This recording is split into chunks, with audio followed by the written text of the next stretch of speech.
তিন পাহাড়ের কোলে শক্তি চট্টোপাধ্যায়। কবি পরিচিতি অর্থাৎ কবির সম্বন্ধে যে বিষয়গুলো জানতে হবে সেগুলো হাইলাইট করে দেওয়া আছে। দেখো, যে বিষয়গুলো না পড়লেই নয়, মনে রাখতেই হবে এগুলো। সেগুলো হচ্ছে: জন্ম দক্ষিণ চব্বিশ পরগনার বহরু গ্রামে। বুদ্ধদেব বসু সম্পাদিত কবিতা পত্রিকায় জম কবিতা লিখে সাহিত্য জগতে প্রবেশ করেন শক্তি চট্টোপাধ্যায়। তার প্রথম কাব্যগ্রন্থ হে প্রেম হে নৈশব্দ। তার কাব্যগ্রন্থের সংখ্যা 51টি। তার অনুদিত সম্পাদিত কবিতা ও গদ্যগ্রন্থের সংখ্যা 111টি। এগুলির মধ্যে ধর্মে আছি, জিরাফেও আছি, হেমন্তের অরণ্যে আমি পোস্টম্যান, সোনার মাছি খুন করেছি, যেতে পারি কিন্তু কেন যাব, এগুলো হচ্ছে কবির উল্লেখযোগ্য কাব্যগ্রন্থ। কুয়োতলা অবনী বাড়িয়াছ তার লেখা দুটি বিখ্যাত উপন্যাস। তিনি কৃত্তিবাস পত্রিকার সঙ্গে যুক্ত ছিলেন। কবিতা সাপ্তাহিকী প্রকাশ করে কাব্যজগতে আলোড়ন সৃষ্টি করেন। তিনি আনন্দ পুরস্কার, রবীন্দ্র পুরস্কার এবং সাহিত্য একাডেমি পুরস্কার পেয়েছেন। চলো শুরু করি। অন্ধকারে তিন পাহাড়ে ট্রেনের থেকে নেমে হাওয়া বিলাসী তিনজোড়া চোখ আটকে গেল প্রেমে। এখানে অন্ধকারে বলতে কবি বোঝাতে চেয়েছেন রাতের বেলা, বিশেষ করে এখানে বোঝাতে চেয়েছেন ভোরবেলা।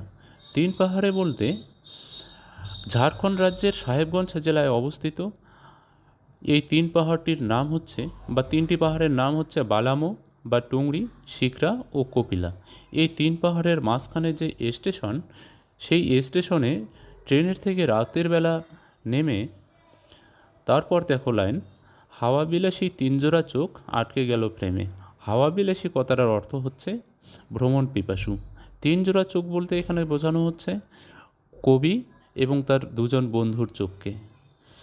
আটকে গেল প্রেমে অর্থাৎ ওখানকার প্রাকৃতিক সৌন্দর্য, দৃশ্যপট এতটাই সুন্দর যেন প্রেমে বাঁধানো রয়ে আছে বা বাঁধানো হয়েছে। জনমানবহীন স্টেশন, আকাশ ভরা তারায়, এমন একটি দেশে আসলে সকলে পথ হারায়।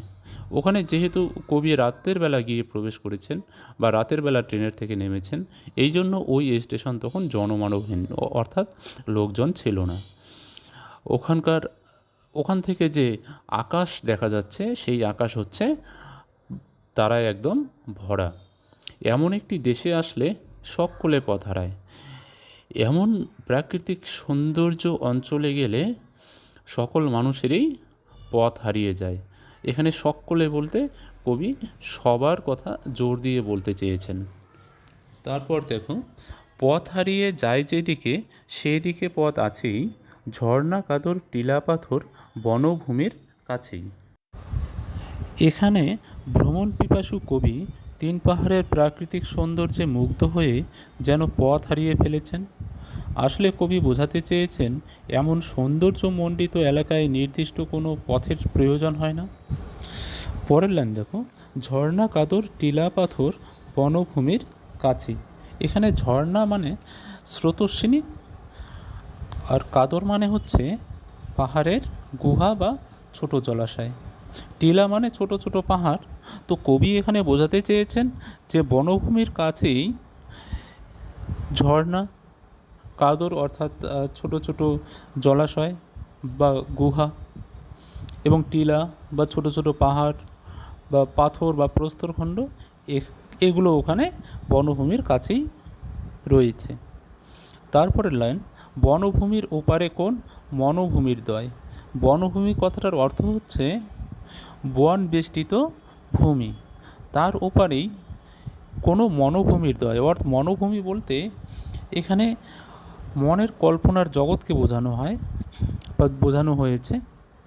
এখানে কবি ওই মনোভূমির দয় বলতে, এখানে দয় শব্দটা বিশেষ করে দেখো, দয় শব্দটা রথ থেকে হদ, তার থেকে দহ এবং তারপর চলে আসছে দয়। তো এই দয় কথার অর্থ হচ্ছে আসলে জলাশয়। তারপর ফুসুর ফাসুর ঘুসুর ঘাসুর স্বপ্নে কথা কয়। পূব আকাশে আসতে ধীরে আলোর ঘোমটা খোলে। তো এখানে যেটা বিশেষ করে জানবার বিষয় সেটা হচ্ছে এই ফুসুর ফাসুর ঘুসুর ঘাসুর, এগুলো হচ্ছে ধন্যাত্মক শব্দ। তারপরের লাইন, পূব আকাশে আস্তে ধীরে আলোর ঘোমটা খুলে। তো পূব আকাশে আস্তে ধীরে আলোর ঘোমটা খোলে বলতে কবি বোঝাতে চেয়েছেন পূর্ব দিকের আকাশে যখন ভোর অতিক্রম করে, অর্থাৎ উষার পর যখন সূর্য ওঠে, সেটা যেন নববধূর লজ্জিত মুখে ঘোমটা খোলার মতো। শক্ত সবুজ গা ভেসেছে তিন পাহাড়ের কোলে।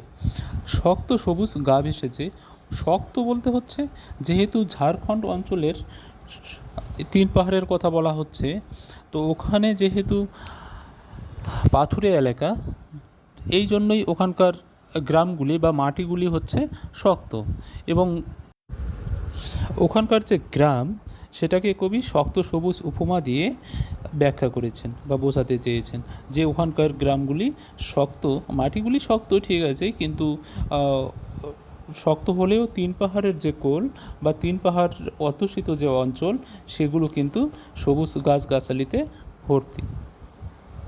সহজ করে বাঁচা কি আর খাঁচাতে সম্ভব? সহজ করে বাঁচা বলতে সহজে বাঁচা, এখানে খাঁচাতে বলতে কবি বোঝাতে চেয়েছেন শহরাঞ্চলে, অর্থাৎ শহরে জীবনযাপন করা, সেটাকেই কবি খাঁচা বলে বোঝাতে চেয়েছেন। তারপরের লাইন দেখো, তিন পাহাড়ের নকশিকাতায় শিশুর কলবর।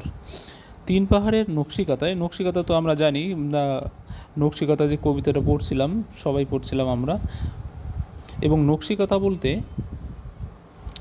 বিভিন্ন পশু পাখির যে নকশা আঁকা হয় কাঁথায়, সেটাই আসলে হচ্ছে নকশিকাথা। তো ওই রকম একটা নকশিকাথায় বা ওই রকম একটা পরিবেশে শিশুর কলবর বা শিশুর আওয়াজ, কান্না হাসির যে আওয়াজ, কলবর, সেটার কথা বোঝাতে চেয়েছেন। তো আজকে এই পর্যন্তই।